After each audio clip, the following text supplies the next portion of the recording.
Hello बच्चों, कैसे हैं आप सब? उम्मीद करता हूँ बहुत अच्छे होंगे और आप अपने समर वेकेशन को बहुत अच्छे से एंजॉय कर रहे होंगे। जैसा कि आपको पता है, हमारा वेकेशन टॉपर कैंप 55 बेटा नवोदय विद्यालय, सैनिक स्कूल, मिलिट्री स्कूल के और ऐसे बोर्डिंग स्कूल से बच्चों के लिए बनाया गया है जिनका मई और जून का प्रॉपरली वेकेशन रहता है। तो आज है हमारा डे 13, जिसमें हमारा अर्थमेटिक प्रोग्रेशन चैप्टर का एंड होने वाला है।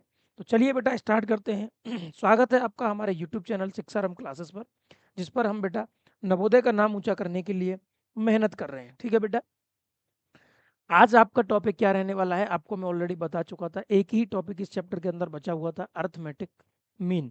अब ये अर्थमेटिक मीन क्या होता है, बहुत अच्छे से इसको समझने की कोशिश करेंगे बेटा। पहले थ्योरेटिकल पोर्शन, उसके बाद अगर हम बात करें,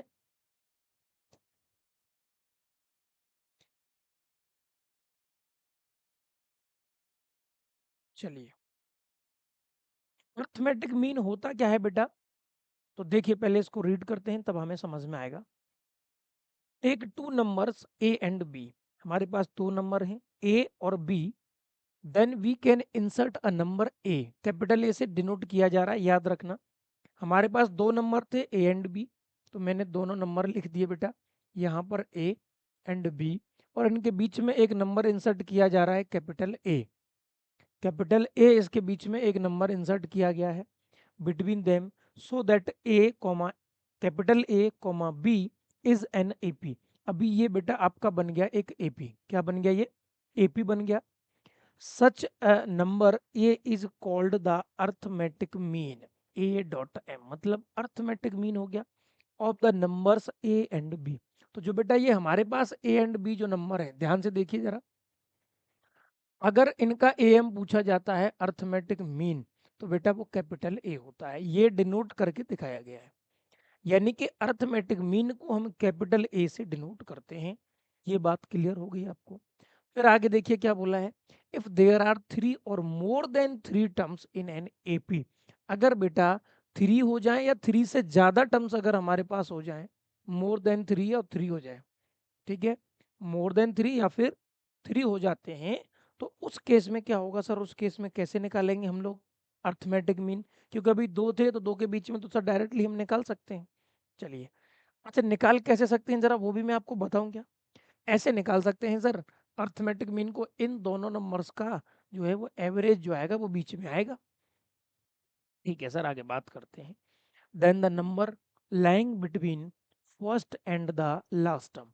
देखो, चाहे आपके पास थ्री टर्म्स हो, चाहे आपके पास फाइव टर्म्स हो, चाहे आपके पास बेटा नंबर ऑफ टर्म्स जो है कितने भी हों, नंबर आपको लेकिन बताया गया हो कि 10 है, 20 है, 50 है, 100 है, अगर उसके फर्स्ट और लास्ट टर्म के बीच में जितने भी नंबर लिखे हुए हैं, उन सभी को हम क्या बोलते हैं बेटा? Arithmetic mean between them. उन सभी को हम क्या बोलते हैं बेटा? ए एम बिटवीन देम, कितने भी नंबर्स हों। आगे बात करें, the A M between the two number A and B, अगर ए एंड बी के बाद में केवल बीच में बात की जाए, may be interpreted as their average. और बेटा ये जो है वो दैट इज एवरेज कैसे निकालते हैं आपको पता है, ए माइनस बी माइनस ए, और ये जो है वो इक्वल टू निकल करके आ गया बेटा a equal to A plus B upon two. Average आपको वैसे भी आता है सर, दो नंबर का एवरेज अगर मुझे निकालना है, सपोज करिए सर मेरे पास मैथ्स में मेरे 20 मार्क्स आ गए सर, फिजिक्स में मेरे 30 आ गए सर आउट ऑफ 50, तो मेरा एवरेज क्या हो गया सर? इन दोनों को प्लस करते हैं, टू से डिवाइड करते हैं, 50/2, तो मेरे एवरेज मार्क्स जो है वो सर 25% आ गया। कितना आया? 25% एवरेज मार्क्स मेरा आ रहा है सर। इसी तरीके से यहाँ पर बेटा अगर ए और बी के बीच में उनका एवरेज पूछा जाए, तो सिंपल है, ए प्लस बी करेंगे और टू से डिवाइड करेंगे, ये बेटा मेरा एवरेज हो जाएगा। और इसी एवरेज को हम क्या बोल रहे हैं बेटा? A M of two terms. ये दो टर्म्स के बीच का क्या होता है? अर्थमेटिक मीन होता है। अब आपको ये फॉर्मूला भी समझ में आ गया होगा, क्योंकि आप एवरेज आपने ऑलरेडी पढ़ रखा है। अब नोट करने वाली बात यहाँ पर क्या है कि arithmetic means A M of any n positive numbers a one, a two, a n, मतलब a one, a two, a n, इतने सारे नंबर्स हैं। तो इनका अर्थमेटिक मीन कैसे निकालेंगे? सिंपल है सर, सारे ही नंबर्स का सम करेंगे और जितने नंबर्स हमें दिए गए थे उतने नंबर से हम डिवाइड कर देंगे। अगर 10 टर्म्स दिए गए तो 10 से डिवाइड करेंगे, 15 दिए गए सर तो 15 से डिवाइड करेंगे। सिंपल सा फॉर्मूला है सर। इस केस में और भी कुछ पॉसिबिलिटी है क्या सर? हाँ, बहुत सारी पॉसिबिलिटी है। अर्थमेटिक मीन तो बहुत सारे हो सकते हैं। अगर मैंने देखो कुछ तरीके से ये लिखा 2 4 6 8 10 एंड 12। अब जरा यहाँ पर मैं देखिए मैं क्या कर दे रहा हूँ, ये बीच वाले सारे ही हटा दिए। अब इनका अर्थमेटिक मीन कितना निकलेगा बेटा? 2 + 12 कितना हो जाएगा? 14। और 14 का 2 से डिवाइड किया तो बेटा कितना आ गया? 7। तो इसका जो अर्थमेटिक मीन है वो 7 होगा। क्या समझ में आया? कैसे निकाला सर? 12 + 2 किया सर, 14 आ गया, 2 से डिवाइड किया 7 आ गया। इनका अर्थमेटिक मीन एक्चुअल में 7 होगा। बात क्लियर समझ में आ रही है? तो इस तरीके से हमें अर्थमेटिक मीन निकालना होता है। बट अब हम आगे बढ़ते हैं, जरा देखिए अर्थमेटिक मीन के बारे में और क्या बताया गया है। तबीयत थोड़ी ठीक नहीं है, उसी हिसाब से बेटा मैं आपको तो मेरी आवाज़ में ज़्यादा आपको जोश नहीं मिलेगा आज, जिस तरीके से मिलना चाहिए था। ठीक है, और इसी वजह से आपका जो है कल क्लास भी मिस हो गया था। चलिए कोई नहीं, लेकिन मैं कंटिन्यू करने की कोशिश करूंगा जितना पॉसिबल होगा बेटा। एन यानी कि an arithmetic mean between two given numbers. दो नंबर के बीच में अगर नंबर ऑफ एम कितना है बेटा? वो एन है, यानी कि अर्थमेटिक मीन आपके पास एन है। दो नंबर के बीच में बहुत सारे नंबर लिखे हुए हैं, ऐसे समझिए। देखिए यहाँ पर A1 है, A2 है, AN है। ये एक्चुअल में किसको रिप्रेजेंट कर रहे हैं? सारे ही नंबर। ये सारे ही नंबर अर्थमेटिक मीन को रिप्रेजेंट कर रहे हैं। और ये किसके बीच में आ रहे हैं? तो यहाँ पर कोई नंबर A होगा, यहाँ पर कोई नंबर B होगा, और इसके बीच में ये सारे नंबर्स आ जाएंगे। इस तरीके से एंड सो ऑन जितने भी हैं, AN तक दिखा गया है तो बेटा AN तक लिखेंगे, ये याद रखना है। अब एक चीज देखिए कि अगर A और B के बीच में कुछ इस तरीके से नंबर्स आ गए, ध्यान से समझना। ये A4 dot dash dash AN मैंने लिख दिया, और यहाँ पर है लास्ट में B। फर्स्ट टर्म था बेटा मेरा क्या?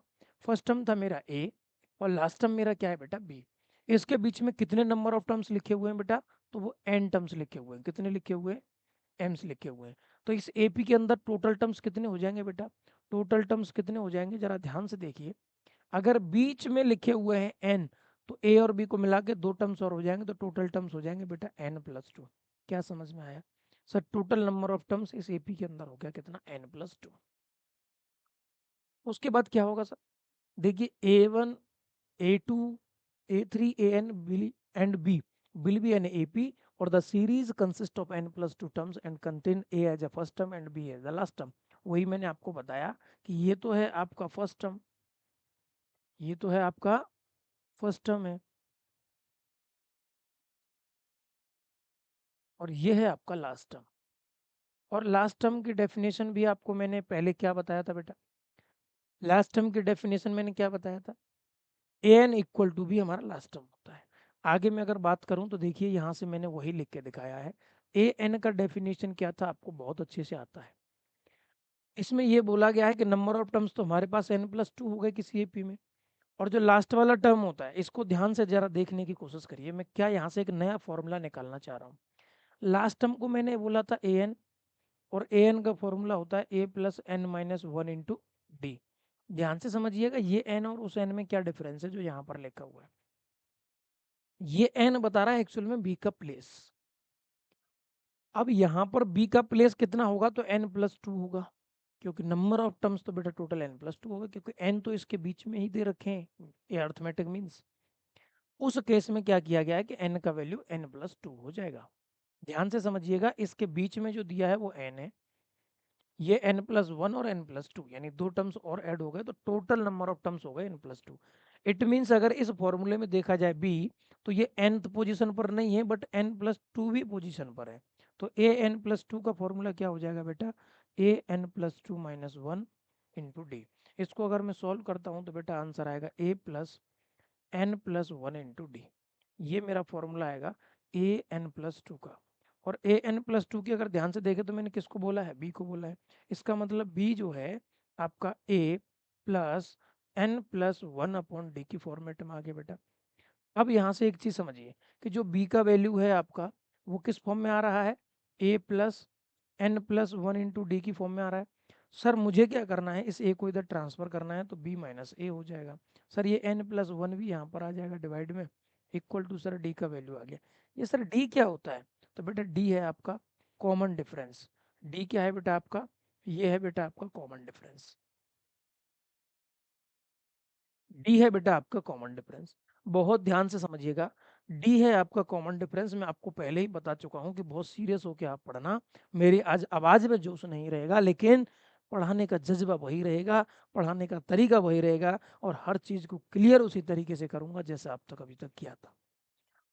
बेटा एक्चुअल में ये जो मुझे फॉर्मूला मिल चुका है, ये किसका है, ये है बेटा मेरा फॉर्मूला किसका, कॉमन डिफरेंस। इसी कॉमन डिफरेंस को फाइंड करने के लिए क्वेश्चन में, सर ये कॉमन डिफरेंस हमने क्यों फाइंड किया, इसकी क्या रिक्वायरमेंट थी, एक्चुअली अर्थमेटिक मीन के लिए ये क्यों रिक्वायरमेंट है। तो अब देखिए एक और बात करते हैं यहाँ पे, वो बात आपको आगे मिलने वाली है। ये सॉल्यूशन तो मैंने ऑलरेडी करके दिखा दिया है, वही है जो मैंने इधर किया हुआ है।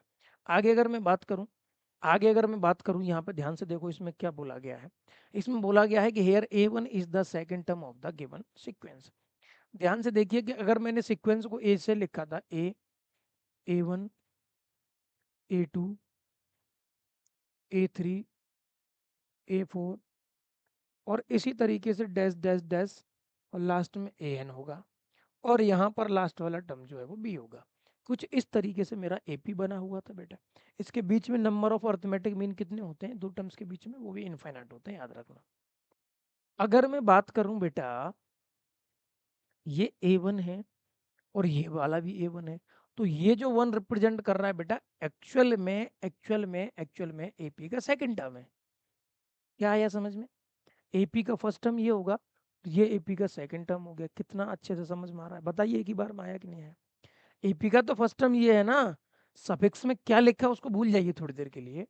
ये तो A1 है कि वो फर्स्ट टर्म ऑफ एपी है, ये वाला जो है वो सेकंड टर्म ऑफ एपी है, और एक्चुअल में सेकंड टर्म को हम ऐसे लिखते थे, और सेकंड टर्म क्या हो गया हमारा, A1 हो गया।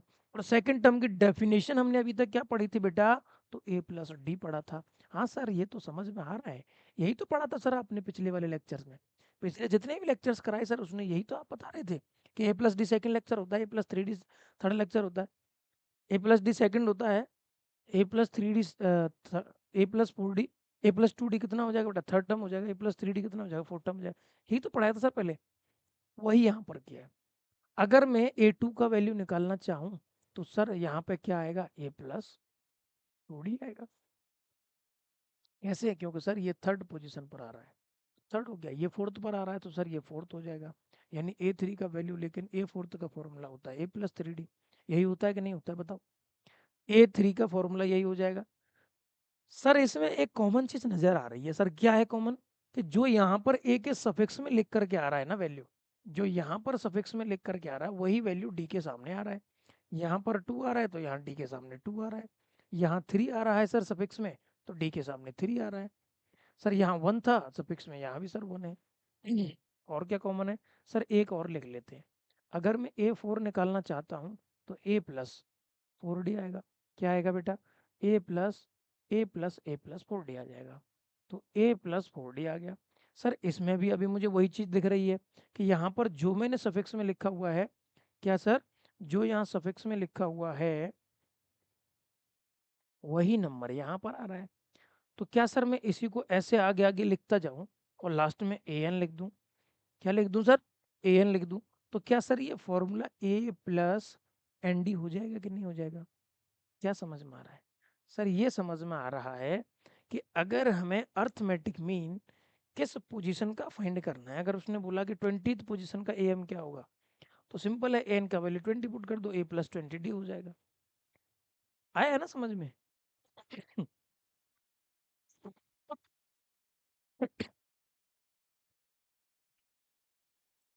देखिए,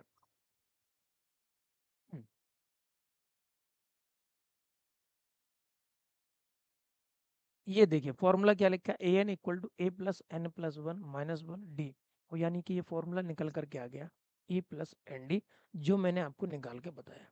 एक ही बार में समझ में आया कि नहीं आया बताइए। अभी भी अगर डाउट हो रहा है तो मुझे क्लियर बता दीजिएगा कि सर समझ में नहीं आ रहा है।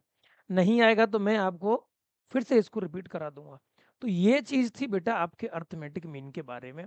एक्चुअली मैं अभी यहाँ पर दो चीजें सीख चुका हूँ सर, एक तो मैं डी का फॉर्मूला सीख चुका हूँ, और एक सर मैं ये सीख चुका हूँ कि अगर मुझे अर्थमेटिक मीन फाइंड करना है nth पोजीशन का, तो सर उसके लिए मुझे ये फॉर्मूला यूज करना पड़ेगा। वो फॉर्मूले मैंने अभी बताए हैं, दोनों ही वेरी इंपॉर्टेंट हैं। और अब मैं आगे देखता हूं कि आपको किस टाइप के क्वेश्चन इसमें मिलने वाले हैं। ठीक है बेटा, किस टाइप के क्वेश्चन इसमें मिलने वाले हैं, जरा उस चीज को हम फोकस करते हैं। पहला क्वेश्चन आपको क्या नजर आ रहा है बेटा, if two numbers are 2 and 6 then find their arithmetic mean. देखिए जरा, मैं यहाँ पर let us suppose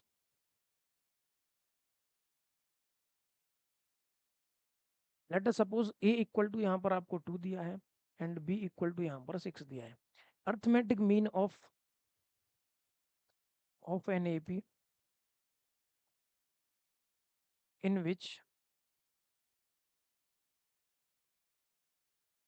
two terms are given, दो टर्म्स गिवन है और उस एपी के हमें अर्थमेटिक मीन चाहिए, तो बेटा फॉर्मूला क्या होता है, A M equal to A plus B upon two, यही फॉर्मूला था।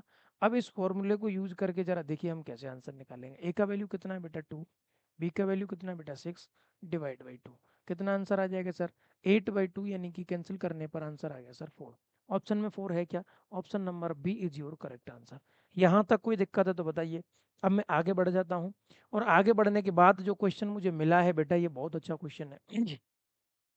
बहुत अच्छा क्वेश्चन क्यों कह रहा हूं मैं, इसमें आपको बेसिक अपना माइंड यूज करना पड़ेगा कि सर इसमें ऐसे क्या करना पड़ेगा। देखिए, आपको बोला है insert 4 number between 2 and 22 such that resulting sequence is an AP. तो बेटा सीक्वेंस कैसे बनेगा, फर्स्ट टर्म मुझे बताया है कि 2 है, सेकंड टर्म मुझे नहीं बताया है, थर्ड टर्म मुझे नहीं बताया है, फोर्थ टर्म मुझे नहीं बताया है, फिफ्थ टर्म मुझे नहीं बताया गया है, और उसके बाद बताया गया ये। मुझे यही बोला गया है कि 2 और 22 के बीच में 4 टर्म्स को मुझे क्या करना है, इंसर्ट करना है। और इंसर्ट करने के बाद ये एक ईपी बन जाएगा, ये भी मुझे बताया है। तो फिर बेटा हम क्या करते हैं, let A equal to 2 and B equal to 22, now D equal to B minus A upon N plus 1। Sir ये एन का वैल्यू क्या होगा, तो देखिए मैंने आपको क्या बताया था, अगर ये एक एपी बन गया, अगर अगर अगर अगर अगर अगर ये एक एपी बन गया, नंबर ऑफ अर्थमेटिक मीन कितने हैं, यानी कि बीच में कितने नंबर डाले गए बेटा, तो n इक्वल टू 4। और मैंने क्या बताया था, टोटल नंबर ऑफ टर्म्स क्या हो जाते हैं, टोटल नंबर ऑफ टर्म्स क्या हो जाते हैं, देखो अर्थ में number of A M equal to कितना है बेटा 4 है, टोटल टर्म्स कितना होता था n प्लस 2 होता था, यानी कि 4 प्लस 2, तो टोटल कितने टर्म्स हो गए बेटा 6 हो गए। तो ये तो समझ में आ गया सर n का वैल्यू कितना है इसके लिए, n का वैल्यू जो है बेटा वो 6 है, यानी कि नंबर ऑफ टर्म्स कितने हो जाएंगे, 6 हो जाएंगे। लेकिन हम यहाँ पर जो n की बात करते हैं वो कौन सा वाला n होता है बेटा, वो यहाँ पर होता है ये वाला n, यानी कि एक्चुअल में इसको निकालने की जरूरत यहाँ पे है ही नहीं, क्योंकि ये पूछा ही नहीं है। अर्थमेटिक जो मीन है बेटा, उसके बारे में पूछा गया है केवल और केवल आपसे, और वो क्या है वो आपको समझ में आ ही रहा है देख करके कि सर n का वैल्यू 4 है। कितने नंबर ऑफ अर्थमेटिक मीन है, तो सर 4 है। यहाँ पर सर मैं d का वैल्यू निकाल दूं क्या, कैसे मिलेगा, b का वैल्यू कितना है सर 22 है, a का वैल्यू 2 है, डिवाइड बाई n का वैल्यू 4 है सर, और प्लस 1 करेंगे तो ये 5 हो जाएगा सर। अब ऊपर आ गया सर 20, नीचे आ गया सर 5, डिवाइड करने पर आंसर आ गया सर 4। इसका मतलब मैं ये कह सकता हूँ कि डी का वैल्यू मेरे पास कितना है, प्लस का 4 है। अगर डी का वैल्यू प्लस का 4 है सर, तो एपी अगर ये बन गया है तो हम क्या करते हैं, प्लस डी करते थे, और डी का वैल्यू कितना है 4 है, अगर 2 में 4 प्लस किया तो सर आंसर 6 आ जाएगा। उसके बाद क्या करेंगे सर, फिर से हम प्लस 4 करेंगे, आंसर 10 आ जाएगा, फिर से प्लस 4 करेंगे सर, तो आंसर मेरा 14 आ जाएगा, फिर से प्लस 4 करेंगे सर, तो आंसर मेरा 18 आ जाएगा। और यही नंबर आपसे पूछे थे बेटा के बीच में कौन से नंबर होंगे, तो 6 होगा, 10 होगा, 14 होगा, 18 होगा। Now question is over, next question की तरफ बढ़ते हैं बेटा। देखिए नेक्स्ट क्वेश्चन क्या कहना चाह रहा है, बहुत अच्छा क्वेश्चन है। If there are an arithmetic mean between A and B, यानी कि ए और बी के बीच में, आपको याद होगा इस तरीके से,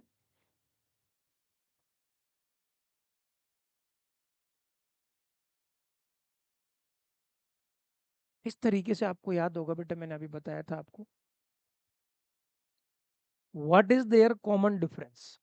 अभी अभी मैंने आपको ये प्रूफ कराया था कि अगर बीच में नंबर ऑफ कितने हैं बेटा, एन है, नंबर ऑफ एम कितना है, नंबर ऑफ एम कितना है बेटा, एन है, और जब नंबर ऑफ एम एन होता है तो उस केस में मैंने आपको क्या बताया था बेटा, कि जो बी का पोजीशन होता है वो क्या होता है, बी का position sir a n plus two position होता है। क्या होता है sir, a n plus two position होता है।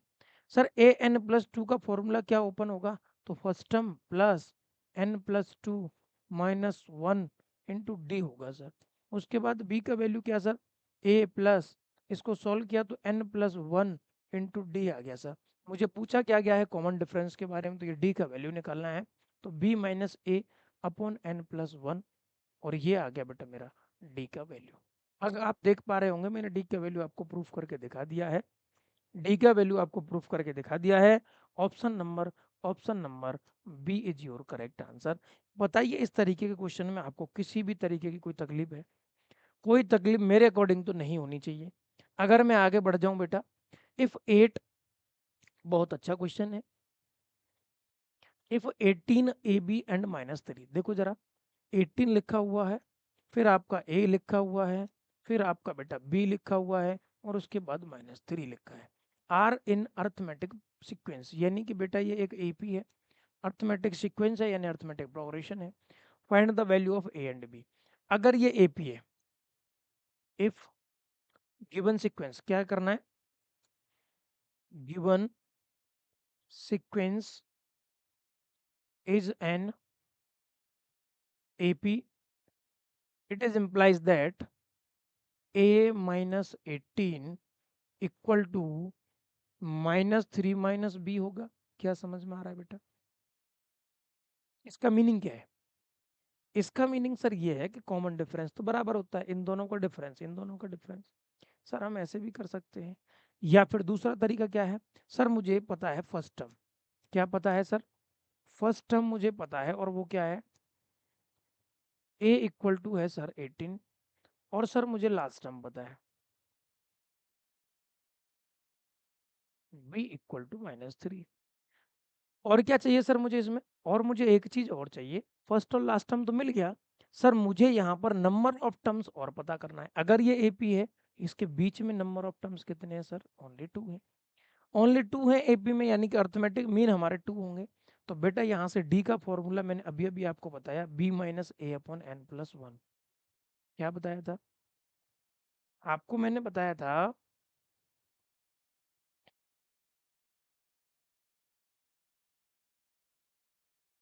एक मिनट बेटा,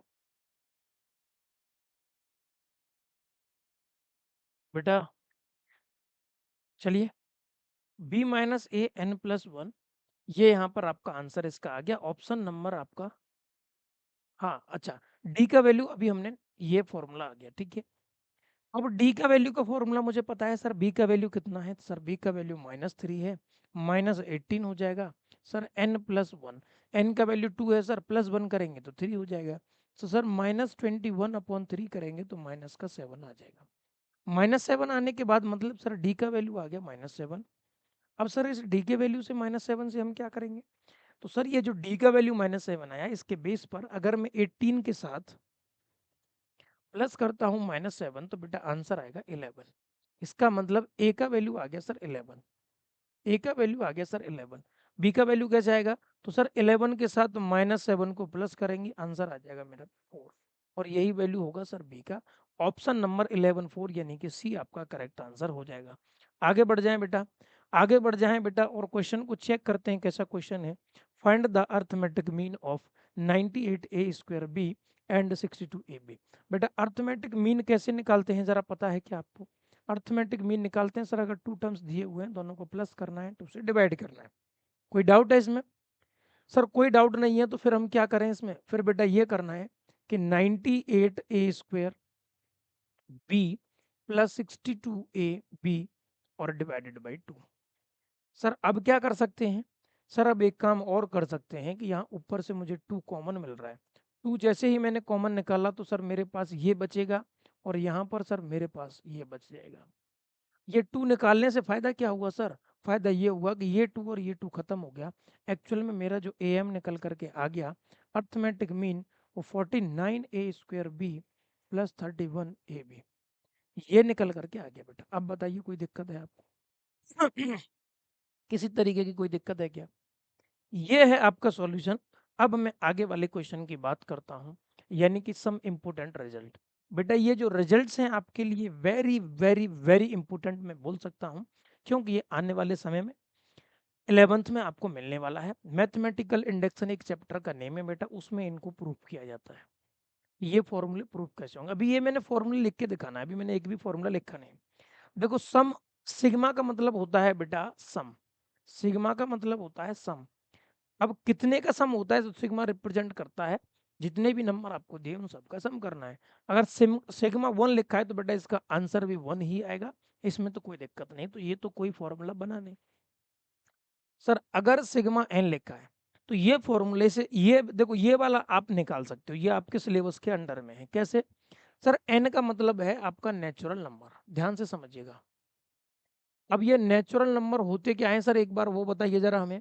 तो नेचुरल नंबर होते हैं sir 1 2 3 4 5 and so on an तक, यही होता है सर। सर सिग्मा का मतलब है इन सारे नेचुरल नंबर का सम निकालना है।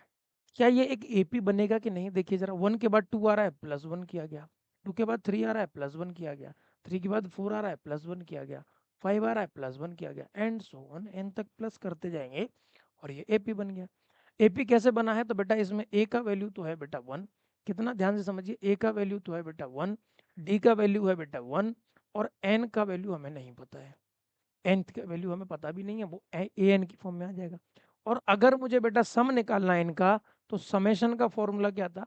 एस एन इक्वल टू एक फॉर्मूला था n upon 2 bracket 2a plus n minus 1 into D. ये आपको बहुत अच्छे से लर्न होगा, अगर नहीं है तो फिर आपकी दिक्कत है बेटा, क्योंकि आप अच्छे से पढ़ नहीं रहे हो।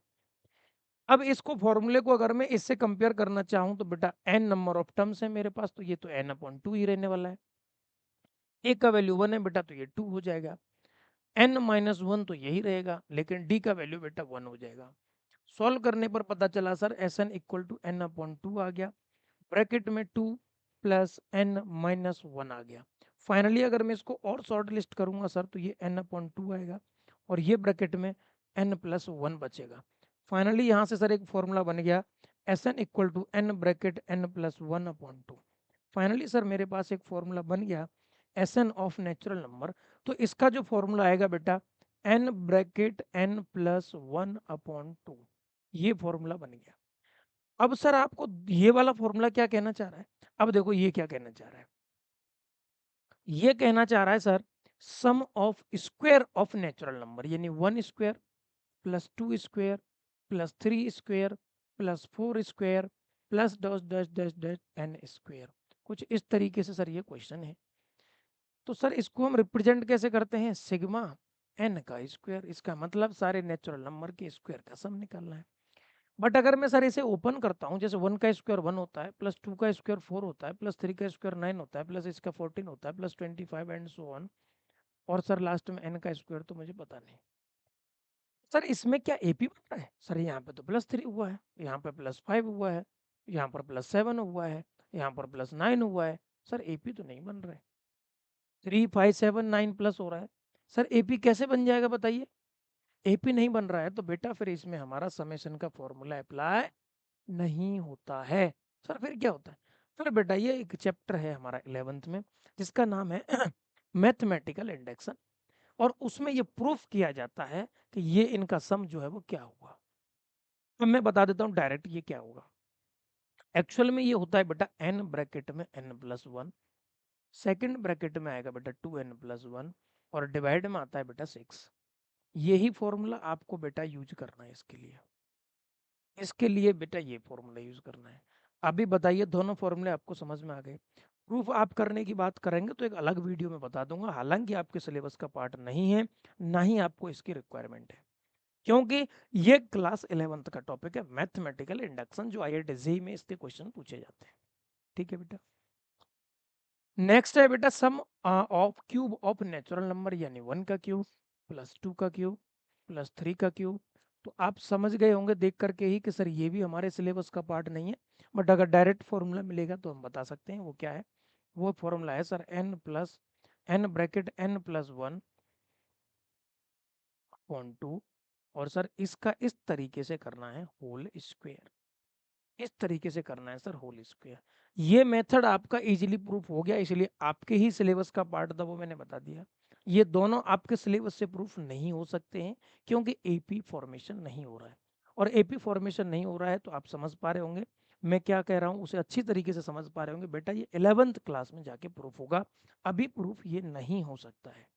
फिर क्या करना है सर, फिर एक काम करना है, फिर हम आगे बढ़ जाते हैं, और ये फॉर्मूले हमने नोट कर लिए होंगे सारे, फॉर्मूले नोट कर लिए होंगे तो उसके बाद ही आपके पास एक क्वेश्चन आ जाएगा, और वो क्वेश्चन किस तरीके का होगा जरा देख लीजिए। If Sn denote the sum of the cube of a first n natural number, अभी अभी मैंने आपको बताया sum of sum of sum of the first n natural number, cube of sum of the first sum of the cube of first n natural number, अभी अभी formula बताया है n bracket n+1 upon 2 का बेटा whole square. इस तरीके का formula मैंने क्यूब का अभी अभी बताया है, और स्क्वायर का मैंने अभी अभी क्या बताया, n bracket n+1 bracket 2n+1 upon 6।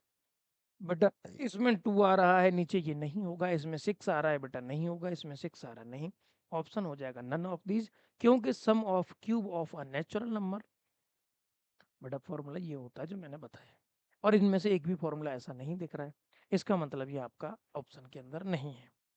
अब हम नेक्स्ट क्वेश्चन की बात करें तो नेक्स्ट क्वेश्चन क्या है, जरा उसको देख लीजिए ध्यान से, देखिए जरा ध्यान से क्या दिख रहा है।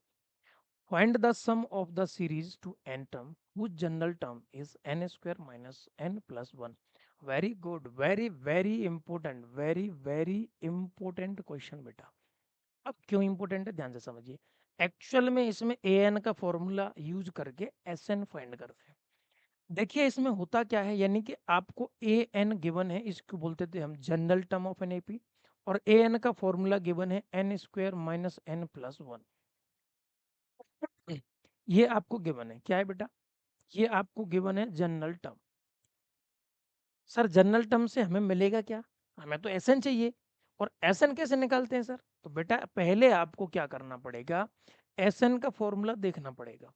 एस एन का फॉर्मूला होता है सर n/2 ब्रैकेट में 2a plus n-1 into D होता है। सर इसमें फॉर्मूले में हमें क्या दिख रहा है, फॉर्मूले में ये दिख रहा है कि मुझे अगर ए का वैल्यू मिल जाए और अगर मुझे डी का वैल्यू मिल जाए तो पूरा आंसर एन के फॉर्म में हो जाएगा, और एन तो बेटा मैं फाइंड कर नहीं सकता कि इस एपी में कितने टर्म्स होंगे, एन तो मैं फाइंड नहीं कर सकता ना, तो एन की वैल्यू तो इनफाइनाइट तक हो सकती है। तो सर हमें डी और ए तो निकाल सकते हैं, बेटा कैसे बेला, ए मतलब सर आपका फर्स्ट टर्म होता है, तो इसका मतलब एन की जगह मैंने क्या रख दिया सर, एन की जगह पर मैंने रख दिया सर 1। अगर एन की जगह पर 1 रख दिया तो सर आंसर क्या आएगा, सर ये आंसर आएगा 1 का square minus 1 plus 1। Finally sir answer आ गया ये वाला, और ये एक प्लस माइनस कैंसिल हो गया, सर आंसर आ गया 1, आंसर आ गया 1। सर ये है मेरा A1, A1 निकल के आ गया सर कितना, A1 निकल करके आ गया 1। अब सर अगर मैं A2 भी निकाल दूं यहीं से, ध्यान से समझिए जरा, A2 भी निकाल दूं यानी n की जगह पर मैं 2 पुट कर दूं, तो बेटा ये 2 का स्क्वायर हो जाएगा, ध्यान से देखिएगा, इसमें -2 हो जाएगा और ये +1 हो जाएगा। अगर A2 में फाइंड करता हूँ, सर A2 क्यों कर रहे हैं बेटा, A2 माइनस A1 होता है D, ये हो गया 4 - 2 + 1, और सर ये निकल करके आ रहा है A2 मेरा 4 - 2 होगा 2, 2 + 1 हो जाएगा 3। सर A2 निकल के आ गया 3, मुझे चाहिए सर D, तो D का फॉर्मूला क्या होता है बेटा, आपको पता है A2 माइनस A1 होता है, तो D का फॉर्मूला हम निकालेंगे बेटा 3 - 1, और D का वैल्यू निकल करके आ जाएगा बेटा 2। अब मुझे D का वैल्यू मिल गया सर, और A1 मिल गया, अब मुझे निकालना क्या है, Sn फाइंड करना है। तो Sn के लिए क्या करना है सर, Sn के लिए क्या करना है, तो अभी देखो Sn के लिए करना क्या है, Sn के लिए ये करना है सर, Sn का फॉर्मूला है क्या, Sn का फॉर्मूला ऊपर आपके सामने लिखा है, तो n का वैल्यू मुझे नहीं पता है सर, लेकिन a का वैल्यू पता है सर, मुझे कितना है 1 है, प्लस n - 1 इंटू डी का वैल्यू पता है सर, मुझे कितना निकाला, अभी अभी 2 निकाला, बेटा इसको अगर हम फर्दर सॉल्व करेंगे तो एस एन का फॉर्मूला आएगा n/2 ब्रैकेट में 2 प्लस इसका मल्टीप्लाई करेंगे तो 2n-2। एक्चुअल में -2 + 2 कैंसिल हो जाएगा और एस एन का फॉर्मूला आ गया बेटा n/2 ब्रैकेट में 2n। फिर से यहाँ पर देखिए जरा क्या निकल के आ रहा है, 2 से 2 फिर कैंसिल हो जाएगा। फाइनली एस एन का जो फॉर्मूला निकल के आ गया n/n। और n/n क्या होता है बेटा, आपको भली भांति आता होगा, ये n² हो जाएगा। क्या हो जाएगा, n² हो जाएगा। और ये आपका final sum of square sum of the हाँ sum of the series of the n terms. इस सीरीज के n टर्म्स का सम का फॉर्मूला हो गया बेटा n²। n² हो गया और आंसर आपका आ चुका है। अब हम नेक्स्ट क्वेश्चन की तरफ मूव करते हैं बेटा। और नेक्स्ट क्वेश्चन क्या है आपका, इसका मतलब मेरा टॉपिक खत्म हो गया, टॉपिक से रिलेटेड सारे क्वेश्चन खत्म हो गए। वीडियो अभी तक कितने टाइम का बन पाया, अभी 36 मिनट्स का हुआ है। चलिए इसमें मैं आपके लिए एक हिंट और करता हूँ। एक बच्चे ने एक क्वेश्चन पूछा था आई थिंक, चलिए जरा मैं आपको देखता हूँ बेटा क्या कराना है।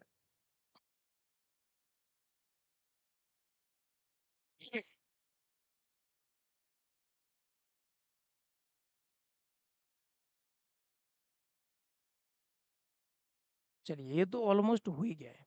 मैं एक काम करता हूँ, अब आप एक चीज समझिए पहले, होमवर्क में जो क्वेश्चन आपको दिए जा रहे हैं, होमवर्क में जो भी क्वेश्चन आपको दिए जा रहे हैं, अब क्वेश्चन आप काउंट कर लीजिए कितने क्वेश्चन है। 1 2 3 4 5 6 7 8 9 10 11 12 13 14 15 16 17 18 19 20 21 22 23 24 25 26 27 28 29 30 31 32 33 34 35 36 37 38 39 40 41 42 43 44 45 46 47 48 49 50 51 52 53 54 55 56 57 58 59 60 हो गया बेटा। और 61 62 63 64 64 क्वेश्चन मैंने आपको होमवर्क में दिए हुए हैं। टोटल बेटा 64, टोटल 64 क्वेश्चन है। मैं उम्मीद करता हूं ये जो 64 क्वेश्चन मैंने दिए हैं, पहले तो एक चीज समझिए बेटा, कई सारी बुक्स का कॉम्बिनेशन किया है। आप ये मत समझिए केवल कि एनसीईआरटी में, एनसीईआरटी तो बेटा मैं थ्योरी पढ़ा रहा हूँ फाउंडेशन लेवल का। प्रैक्टिस के लिए जो मैं क्वेश्चन दे रहा हूँ उसमें मैंने लेवल आर डी शर्मा और आर एस अग्रवाल का भी रखा है। और इवन कुछ क्वेश्चन तो ऐसे फाउंडेशन के रखे हैं बेटा जो आर एस और आर डी में भी नहीं मिलेंगे, और वो फाउंडेशन में ही मिलते हैं।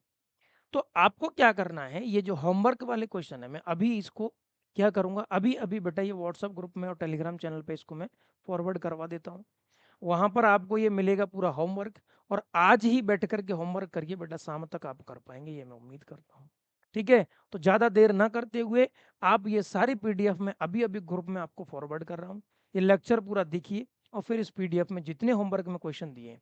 अच्छा एक बच्चा बोल रहा था सर कि पीडीएफ जो मैं बेटा आपको पहुंचा रहा हूँ वो पीडीएफ पूरे फॉर्मेट का है, या उसमें वो भी क्वेश्चंस दिए हुए हैं जो क्वेश्चन मैं आपको नहीं करा रहा हूँ क्योंकि वो आपके लेवल के भी नहीं है। ठीक है, आपका टाइम वेस्टेज हो जाएगा, बोर्ड एग्जाम से उनका कोई लेना देना नहीं है, इसलिए मैं कुछ क्वेश्चंस को नहीं करा रहा हूं। और इस पीडीएफ में आपको वो बहुत सारे क्वेश्चन ऐसे मिलते होंगे जो क्वेश्चन मैंने नहीं कराए हैं। और कुछ कंसेप्ट भी मैंने नहीं पढ़ाया बेटा, जैसे क्वाड्रेटिक इक्वेशन है, रिड्यूसिबल क्वाड्रेटिक इक्वेशन मैंने नहीं पढ़ाया, लास्ट वाला टॉपिक बोर्ड एग्जाम से कोई लिंक नहीं है, फाउंडेशन से कोई लिंक नहीं है। लेकिन वो हायर लेवल पे, ओलंपियाड लेवल पे पढ़ने के लिए वो पढ़ना पड़ता है। अब मेरा ये मानना है कि अगर 55 डेज में मुझे सिलेबस भी बोर्ड एग्जाम्स के लिए पूरा करना है, यानी कि 2027 में आपका स्कोर अच्छा हो, तो बेटा थोड़ा टाइम का भी मैनेज करना पड़ेगा। आप ये समझ पा रहे होंगे कि एक्चुअल में मैं इसीलिए वो चीजें नहीं करा रहा हूं जो अननेसेसरी आपका टाइम वेस्ट करेंगे। तो आप एक चीज ध्यान दीजिए, जितना मैं करा रहा हूं उतना आप करते जाइए। और इस होमवर्क में भी कुछ क्वेश्चन ऐसे हैं जो आपको नहीं आएंगे, डेफिनेटली नहीं आएंगे, तो टेंशन नहीं लेना है। नहीं आएंगे तो बेटा उन क्वेश्चंस को सॉल्व नहीं करना है, मुझे कमेंट में बता देना है। मैं इंडिविजुअल एवरी क्वेश्चन का आपको वीडियो दे दूंगा, 2 से 4 मिनट का, 5 मिनट का। बात समझ में आ रही है मैं क्या कहना चाह रहा हूँ। और आपको जिस भी क्वेश्चन में तकलीफ है, जिस भी टॉपिक में तकलीफ है, आप मुझे एक बार बेटा मेरे नंबर पे व्हाट्सअप करिए। जो ग्रुप है उसमें से मेरा एडमिन नंबर मेरा ही है, वो मिल जाएगा आपको, आप पहचान भी पाएंगे।